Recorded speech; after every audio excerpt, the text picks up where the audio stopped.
Hola, buenas noches familia Super, ¿cómo están? Ya estamos en esta hermosa disciplina. Hemos tenido algunos atrasos a veces con los videos, pero vamos a continuar. Hoy es 7 de abril y pues vamos a seguir leyendo la Biblia. Ya estamos, hoy comenzamos justamente con el segundo libro de Samuel y viene siendo nuestro 10º libro de la Biblia. Entonces hay que permanecer, vamos a continuar así hasta diciembre de este año. Así que sin más preámbulo, vamos a la lectura del día de hoy. Noticias de la muerte de Saúl, capítulo 1, segunda de Samuel.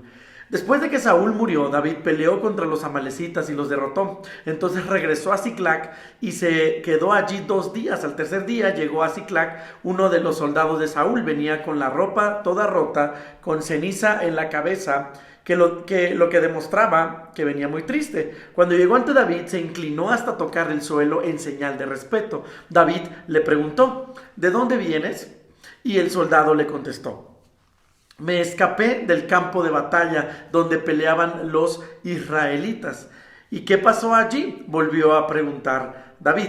El soldado le respondió: el ejército israelita perdió la batalla, muchos de nosotros escapamos y muchos otros murieron. También murieron Saúl y su hijo Jonatán. David insistió en preguntar: ¿y cómo sabes que Saúl y Jonatán murieron? El soldado le respondió: yo estaba en el cerro de Gilboa y vi cuando Saúl se lanzó sobre su espada. Saúl vio que se acercaban los filisteos con sus carros de guerra y su caballería. Me llamó y yo me puse a sus órdenes. Saúl me preguntó: ¿quién eres? Y yo le respondí: soy una amalecita. Entonces me ordenó: ven, acércate a mí y mátame. Estoy agonizando, pero no me puedo morir. Yo lo ayudé a morir porque me di cuenta que de todos modos no iba a vivir. Luego le quité la corona y el brazalete que tenía en el brazo, y aquí los tiene usted, mi señor. Una vez más, David le preguntó: ¿de dónde dices que eres?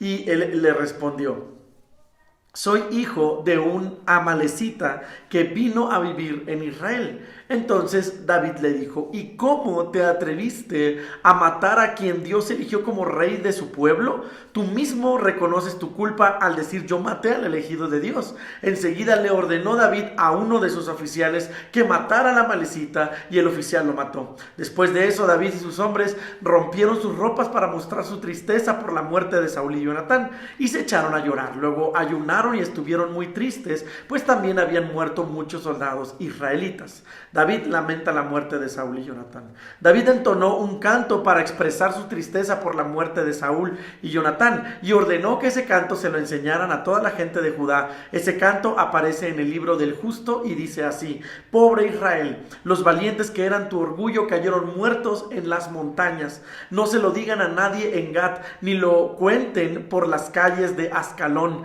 Que no se alegren las ciudades filisteas, ni hagan fiesta esa gente idólatra. Que nunca más vuelva a llover en sus campos y colinas de Gilboa. Fue allí donde se burlaron de los escudos de los valientes. Fue allí donde perdió su brillo el escudo de Saúl. Tanto las flechas de Jonatán como la espada de Saúl siempre estaban empapadas de sangre. Siempre se clavaban en la grasa de sus enemigos más valientes. Saúl y Jonatán, mis amigos, mis queridos, más rápidos que las águilas y más fuertes que los leones. Juntos disfrutaron de la vida, juntos sufrieron la muerte. Mujeres de Israel, lloren por Saúl, que las vestía con grandes lujos y las cubría con adornos de oro.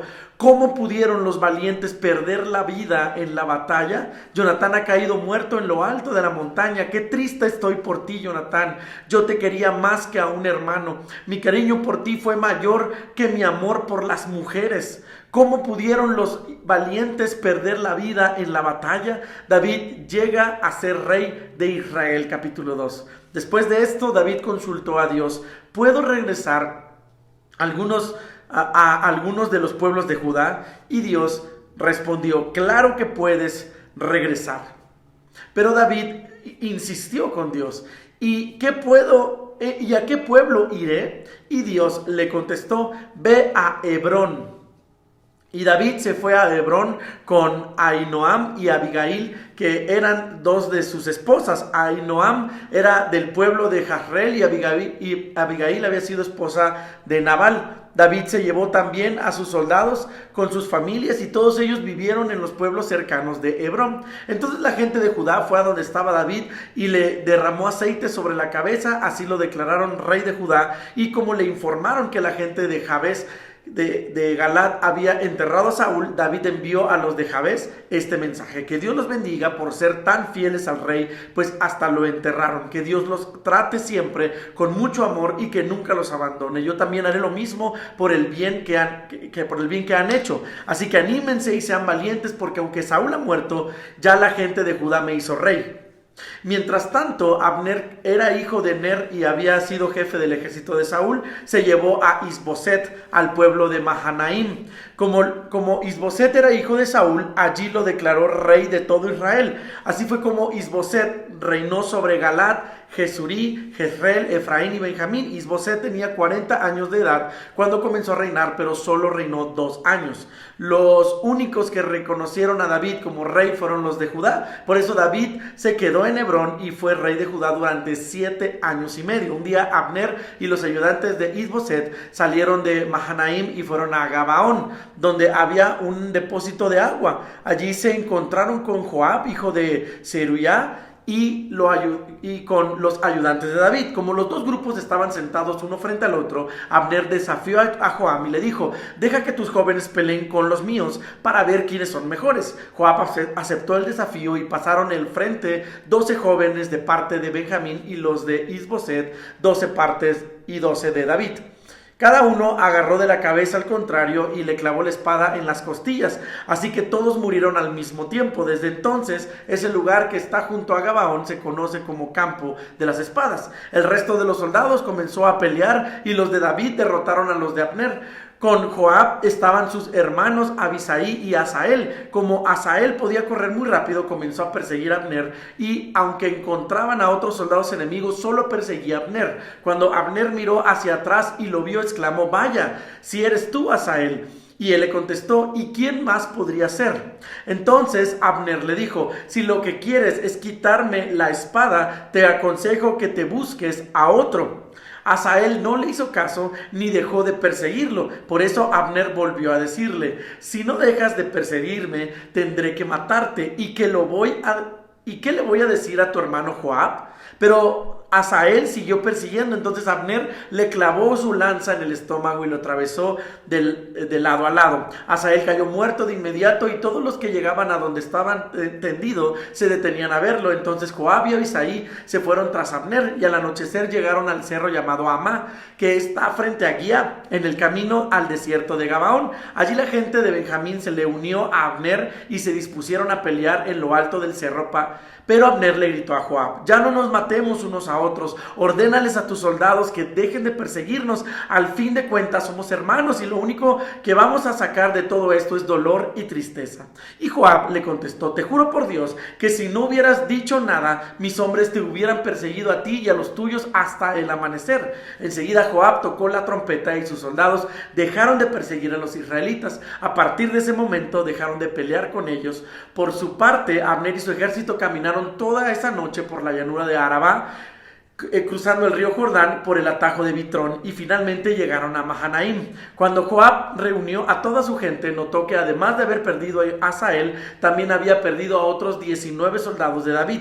Sin embargo, ellos habían matado a 360 de la tribu de Benjamín que servían en el ejército de Abner. Joab y su gente enterraron a Asael en la tumba de su padre, la cual está en Belén, y de allí se fueron caminando toda la noche. Al día siguiente llegaron a Hebrón. La guerra entre las familias de Saúl y de David duró mucho tiempo y David iba ganando más poder mientras que la familia de Saúl se debilitaba. La familia de David. En Hebrón, David tuvo 6 hijos en este orden. Con Ahinoam, su esposa de Jezreel, tuvo a Amón. Con Abigail, la viuda de Nabal, tuvo a Aquilab. Con Macá, la hija de Talmai, rey de Gersón, tuvo a Absalón. Con Egit tuvo a Adonías. Con Abital tuvo a Cefatías. Con Eglá tuvo a Itream. Abner se une a David. Versículo 6. Como la guerra continuaba entre los seguidores de Saúl y los de David, Abner fue ganando poder sobre las familias de Saúl hasta llegó a tener relaciones sexuales con Rispa, hija de Ahiá, que había sido mujer de Saúl, pero Isboset le reclamó: ¿por qué te acostaste con la mujer de mi padre? Y Abner se enojó tanto que le dijo a Isboset: ¿y cómo te atreves a reclamarme? ¿Qué te crees que soy? ¿Qué te crees que soy yo? ¿Un simple perro al que no se le da nada por sus servicios? Yo le he servido fielmente a toda la familia de Saúl y también a sus hermanos y amigos. A ti mismo te he cuidado para que David no te atrapara. Pues ahora que Dios me castigue duramente, si no hago que se cumpla la promesa de Dios a David, porque Dios le prometió que le daría el reino de Saúl y que lo haría rey de todo Israel y de Judá, desde Dan en la frontera norte hasta Beerseba en la frontera sur. Isboset se quedó callado, pues le tenía mucho miedo a Abner. Luego Abner mandó unos mensajeros a Hebrón para que le dijeran a David: haz un pacto conmigo y yo te ayudaré a que seas rey de todo Israel. Y David le contestó: me parece bien, haré un pacto contigo, pero con la condición de que cuando vengas me traigas a Mical, la hija de Saúl. Al mismo tiempo David le envió a Isboset este mensaje: devuélveme a mi esposa Mical, pues yo se la compré a tu padre. El precio que pagué por ella fueron los 100 filisteos que maté. Como Mical volvía con Paltiel, hijo de Lais, Isboset mandó que se la quitaran, pero Paltiel se fue llorando tras ella hasta que llegaron a un pueblo llamado Bairum. Allí Abner le dijo: ya basta de lloriqueos, vuelve a tu casa. Y Paltiel regresó. Luego Abner envió este mensaje a los jefes de Israel: durante mucho tiempo ustedes han querido que David sea rey. El momento ha llegado. Recuerden que Dios le prometió a David que por medio de él libraría a Israel de los filisteos y de todos sus enemigos. Abner habló también con la gente de Benjamín y él mismo fue a Hebrón con 20 hombres y le contó a David que todos en Israel y Benjamín estaban dispuestos a reconocerlo como rey. David hizo entonces una fiesta para Abner y sus soldados. Durante la fiesta Abner le dijo: Su Majestad, permíteme reunir a todos los israelitas para que hagan un pacto con usted y así usted pueda ser su rey. Joab mata a Abner. David se lo permitió y Abner salió de Hebrón. En ese momento llegaron Joab y los soldados de David. Venían de una batalla y traían muchas riquezas que le habían quitado sus enemigos. Cuando Joab supo que Abner había estado hablando con David y que David lo había dejado irse tranquilamente, fue a verlo y le dijo: ¿pero qué has hecho, su majestad? ¿Cómo pudo dejar usted que Abner se fuera tan tranquilo? Usted sabe todo lo que Abner le ha dicho es mentira. Él solo ha venido a espiar. En cuanto Joab salió de hablar con David, mandó a decirle a Abner que regresara, pero sin decírselo a David. Abner ya había llegado al pozo de Sirá, pero regresó a Hebrón. Tan pronto como llegó a la entrada de la ciudad, Joab lo llevó aparte como si quisiera decirle algo a solas y le clavó un cuchillo en el estómago. Así fue como Joab y su hermano Abisai se desquitaron de la muerte de su hermano Asael en la batalla de Gabaón. Cuando David supo lo que había pasado, dijo: juro por Dios que ni yo ni mi gente tenemos la culpa de la muerte de Abner. Que Dios castigue a Joab y a toda su familia, que entre ellos siempre haya enfermos, que la piel se les pudra y que sus heridas no se cierren, que haya entre ellos cojos y se les mueran de hambre y que los maten en la guerra. Luego David les dijo a Joab y a todos los que estaban con él: en señal de tristeza, rompan la ropa que llevan puestas y vístanse con ropas ásperas y lloren por Abner. Abner fue enterrado en Hebrón. El día en que lo enterraron, el rey David iba delante del grupo, toda la gente lloraba y también el rey lloraba sin consuelo ante la tumba de Abner y decían: Abner no merecía morir así. Bien pudo haber escapado, también pudo haberse defendido. En cambio, murió asesinado. La gente no dejaba de llorar y todo el día le insistieron a David que comiera algo, pero David les respondía: no comeré nada antes de que anochezca, que Dios me castigue muy duramente si lo hago. Esto que dijo el rey le pareció bien a la gente, ya que todo lo que David hacía les agradaba. La gente se dio cuenta de que el rey no era culpable de la muerte de Abner. Luego el rey le dijo a sus oficiales: ¿se dan cuenta de que hoy ha muerto en Israel un gran hombre? ¿De qué me sirve ser el rey si no puedo evitar que Joab y Abisai lo mataran? Que Dios les dé su merecido por la maldad que cometieron. Y esa es nuestra lectura del día de hoy. Ya estamos con segunda de Samuel. Empezamos ya a ver el reinado de David. Así que muchas gracias por ver el video y nos vemos el día de mañana. Dios te bendiga.